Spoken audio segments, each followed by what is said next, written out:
Bienvenue dans ce nouvel épisode de notre podcast sur Esprit Conscient. Aujourd'hui, on va plonger dans un sujet fascinant qui nous concerne tous, la richesse.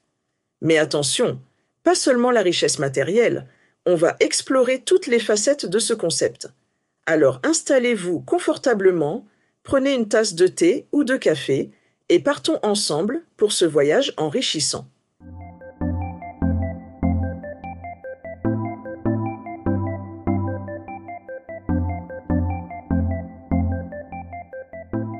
Tout d'abord, qu'est-ce que la richesse ? On pense souvent en premier lieu à l'argent, aux belles voitures, aux grandes maisons. Mais la richesse, c'est tellement plus que ça. Imaginez un instant, vous êtes assis sur une plage magnifique, le soleil se couche, vous êtes entouré de vos proches et vous vous sentez en paix. N'est-ce pas là une forme de richesse inestimable ? En réalité, on peut distinguer deux grandes catégories de richesse. La richesse matérielle et la richesse spirituelle. Commençons par la richesse matérielle. C'est celle qu'on peut toucher, compter, mesurer. C'est l'argent sur votre compte en banque, votre maison, votre voiture, vos investissements. C'est ce que notre société valorise souvent le plus, n'est-ce pas ? On nous bombarde de publicités, nous promettant le bonheur si on achète tel ou tel produit. Mais voilà, et c'est là que ça devient intéressant. Cette richesse matérielle a ses limites. J'ai un ami qui a fait fortune dans la tech. Il a tout ce dont on peut rêver matériellement. Pourtant, l'autre jour, il m'a confié qu'il se sentait vide, qu'il avait l'impression de courir après quelque chose sans jamais l'atteindre. Ça m'a fait réfléchir. C'est là qu'intervient la richesse spirituelle. Contrairement à la richesse matérielle, elle est intangible. On ne peut pas la mesurer, la peser, la compter. C'est cette paix intérieure qu'on ressent après une séance de méditation. C'est la joie qu'on éprouve en aidant quelqu'un dans le besoin. C'est le sentiment d'émerveillement face à un coucher de soleil. C'est la sagesse qu'on acquiert au fil des expériences de la vie. Vous voyez la différence ? La richesse matérielle diminue quand on la partage. Si je vous donne 100 €, j'en ai 100 de moins. Mais la richesse spirituelle, elle, s'accroît quand on la partage. Si je partage avec vous une technique de méditation qui m'a aidé, non seulement je ne perds rien, mais en plus, le fait de partager m'enrichit encore plus. Maintenant, je ne dis pas que la richesse matérielle est mauvaise en soi.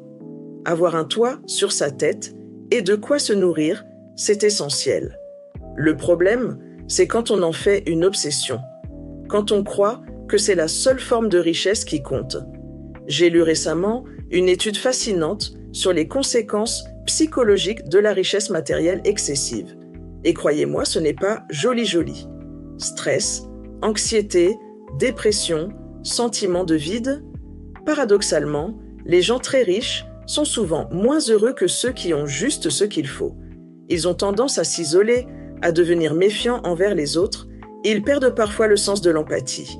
Et ne parlons même pas des enfants qui grandissent dans ces milieux ultra riches. Ils sont plus susceptibles de développer des addictions, de souffrir de problèmes psychologiques. C'est comme si trop de richesse matérielle créait une sorte de pauvreté spirituelle. Alors, comment trouver un équilibre ? Comment cultiver cette richesse spirituelle dans notre vie quotidienne ? J'ai quelques idées à vous proposer, des choses que j'ai expérimentées moi-même et qui m'ont vraiment aidé. Premièrement, la méditation et la pleine conscience. Ça peut sembler un peu cliché, mais ça marche vraiment. Commencez par 5 minutes par jour. Asseyez-vous confortablement, fermez les yeux et concentrez-vous sur votre respiration. Vous verrez, avec le temps, ça devient comme une douche pour l'esprit. Deuxièmement, connectez-vous à la nature. Allez faire une promenade dans un parc, en forêt, au bord de la mer. Observez les arbres, les oiseaux, les nuages. C'est incroyable comme ça peut nous reconnecter à l'essentiel. Troisièmement, cultivez la gratitude. Chaque soir, avant de vous coucher, notez 3 choses pour lesquelles vous êtes reconnaissant. Ça peut être des choses toutes simples. Un bon repas, un coup de fil d'un ami, un moment de calme. Cette pratique change littéralement la façon dont on perçoit la vie. Quatrièmement, explorez différentes traditions spirituelles. Lisez, assistez à des conférences, Échangez avec des personnes qui ont des perspectives différentes. Vous n'êtes pas obligé d'adhérer à tout, mais vous pouvez trouver des pépites de sagesse partout. Enfin, n'oubliez pas l'importance du service, de l'aide aux autres. Faites du bénévolat, aidez vos voisins, soyez là pour vos amis. C'est incroyable comme le fait d'aider les autres peut nous enrichir intérieurement. Vous savez, il existe des cultures dans le monde où la richesse spirituelle est beaucoup plus valorisée que la richesse matérielle. Prenez le Bhoutan, par exemple. C'est un petit pays dans l'Himalaya qui mesure son progrès non pas en termes de PIB, mais de bonheur national brut. Ils mettent l'accent sur le bien-être spirituel et émotionnel de leurs citoyens. N'est-ce pas fascinant?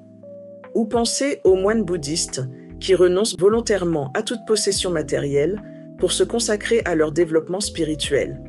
Je ne dis pas qu'on devrait tous devenir moines, mais il y a sûrement quelque chose à apprendre de cette approche, non? Dans l'hindouisme traditionnel, il y a cette idée que la vie est divisée en étapes et que plus on avance en âge, plus on devrait se détacher des préoccupations matérielles pour se concentrer sur la spiritualité. C'est comme si la sagesse de cette tradition nous disait « Eh, la richesse matérielle, c'est bien, mais n'oublie pas qu'il y a quelque chose de plus important à long terme. » Et que dire des peuples amérindiens? Pour beaucoup d'entre eux, la vraie richesse se mesure en termes de connexion avec la nature, de sagesse transmise par les anciens, d'harmonie avec la communauté, pas en dollars ou en euros. Tout ça pour dire quoi? Que la vraie richesse, celle qui nous apporte une satisfaction durable, c'est un mélange équilibré de confort matériel et de richesse spirituelle.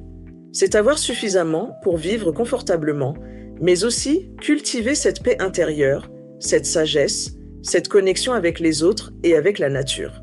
Alors, je vous lance un défi.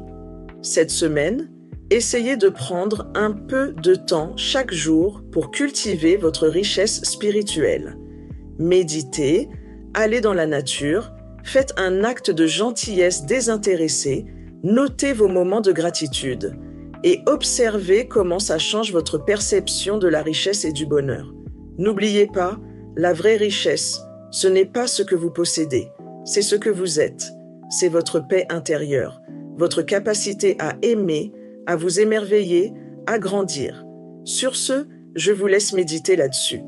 N'hésitez pas à partager vos expériences et vos réflexions dans les commentaires. Et si cet épisode vous a plu, partagez-le avec vos amis.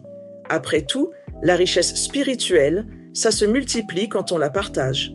Prenez soin de vous, cultivez votre jardin intérieur. Au revoir et merci de m'avoir écouté.